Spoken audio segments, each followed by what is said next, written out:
All right, I want to walk you through the digital hand coloring project. So first I'm going to open an image in Photoshop, and I'm going to follow the instructions that I wrote for you here. So I will have those on the side here so we can follow along together.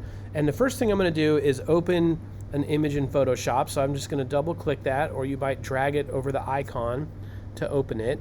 Don't open Photoshop first and then drag the image into the window. That will create a smart object that you then have to rasterize. So just drag it over the PS icon. All right, once the image is open in Photoshop, I'm on step 2 here. So I'm going to desaturate the image. I'm sorry, step 2 is to click the lock. Let's go back and do that. So I'm going to open my layers, unlock it. There we go, sorry. And then step 3 is to desaturate. So I'm going to hit Command-Shift-U, or I can do that under Image, Adjustments, and Desaturate there, okay? So now I've got a black and white image. The next thing I want to do is I'm going to pick which area I want to select to add color to. And I'm just going to pick one of these petals here. So I'm going to go over here to my lasso tool, click and hold, and I'll get this drop-down menu.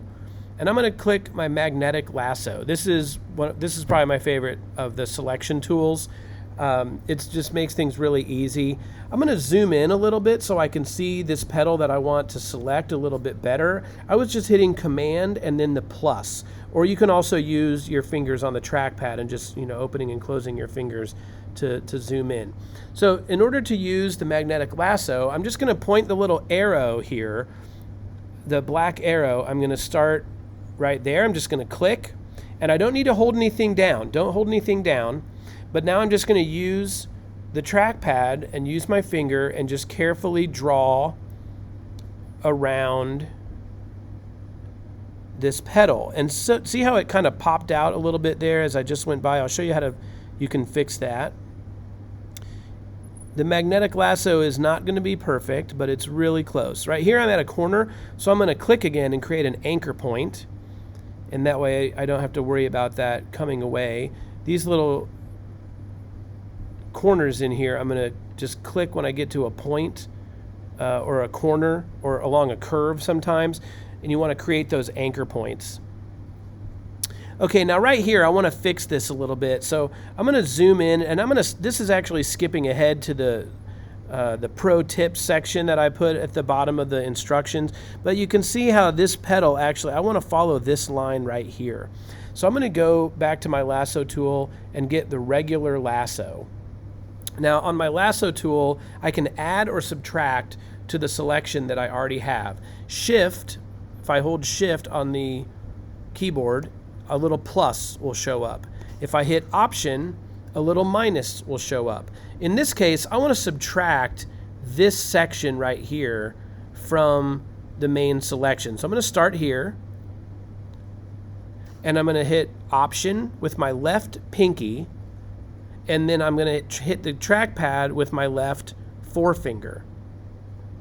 Then I'm going to use my right hand. That leaves my right hand free to draw, and it's much easier to draw with a free hand than it is to try to click and hold and draw at the same time with the same hand.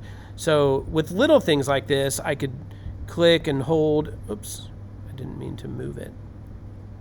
I want to add to that or subtract that to the selection. I just hit my trackpad accidentally.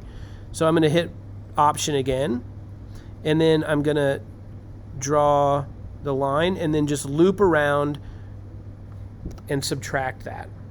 Okay, now I've got a pretty accurate selection. You might go all the way around and just kind of double check. The selection part is really the craftsmanship aspect of this project. I really am going to be looking for accurate selection when I grade this project. So you really want to go in and make sure that you understand selection, because when you're selecting things, especially when you're doing things like copying and pasting and making digital collages, that is what instantly is going to let people know that something is wrong with the photoshopped image. If you're trying to make it look realistic, they're instantly going to know if the selection is not accurate.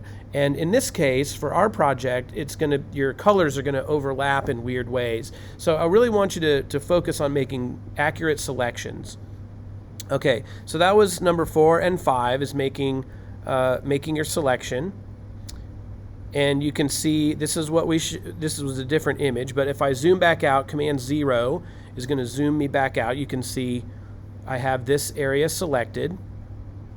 All right, now I need to make a copy of that specific area. So I'm going to open my Layers panel again, and I'm going to go to Layer, New, but I want to make a copy. I want to make a layer by copying the section that I selected. So layer via copy or Command J.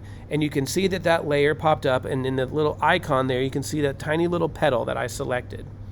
All right, I need to select that again. You'll notice that the selection went away. So I think the best way to do that is to turn off your background layer by clicking this little I, and we should be on layer or on number 7 on the instructions. Okay, so go to Layers, click the background off. It's not gone, I just can't see it. Okay, and I'm going to click Layer 1. Now number 8 is to use the Magic Wand tool. This is another selecting tool that you have. The Magic Wand is right below the lasso, and I'm just going to click in the background here. Now that selected the background. I want to select the foreground or that petal. So I need to invert my selection, turn it inside out. So I'm going to go to, I'm just going to hit Command Shift I. All right, which you can also do by going to select and inverse, either way. Okay, now I have that selected.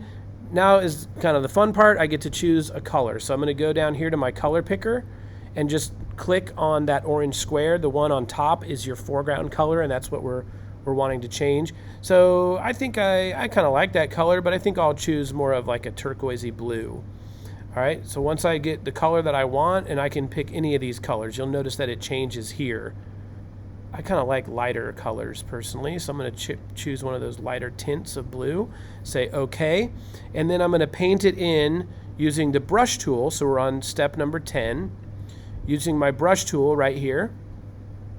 And I'm just going to color it in. Just click and drag and color it in with your trackpad. Okay, easy. Then I'm going to come back over here. I'm going to turn my background layer on so I can see everything. And making sure that I'm on layer 1. If you're on layer 0, this next part won't work. So you make sure you're on the right layer. And I'm going to change the opacity. I've found that between 20 and 30 is usually what I want. This is kind of a lighter color already, so maybe not quite as transparent. I think right around 30 is probably where I want to be.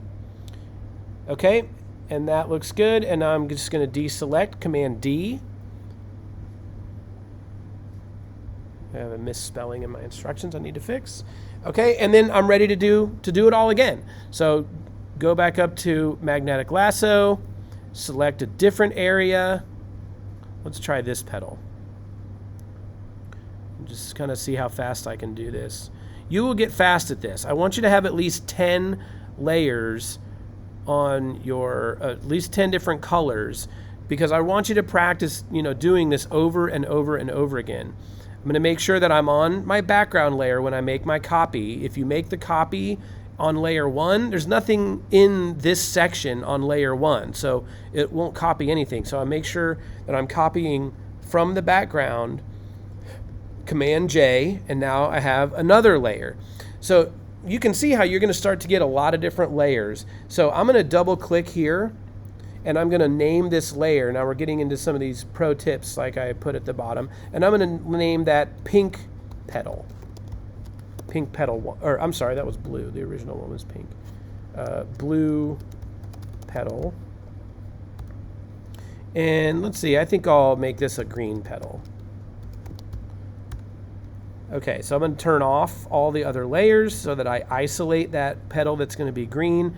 Magic Wand, select that, invert my selection, choose another color, and I decided I was going to do a green one here. Okay, brush tool, paint it. Turn my layers back on. You don't have to turn them all back on, but I'm on that layer.